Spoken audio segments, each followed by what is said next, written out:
যখন আপনার নামে কেউ বদনাম করে আপনার সামনে কিংবা আপনার পেছনে, আপনার প্রথম কাজ হচ্ছে আল্লাহকে ধন্যবাদ দেওয়া। বলেন সবাই সুবহানাল্লাহ।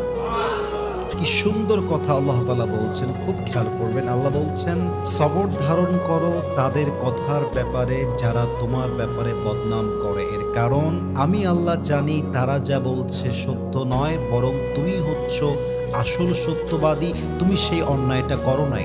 এবং মাথায় রাখবা, যখন তোমার নামে কেউ বদনাম করে তোমার লাভ হচ্ছে দুইটা। এক, তোমার সমস্ত গুনাহ তাদের আমলনামায় চলে যাবে এবং তাদের সমস্ত সওয়াব তোমার আমলনামায় চলে আসবে। সুবহানাল্লাহ।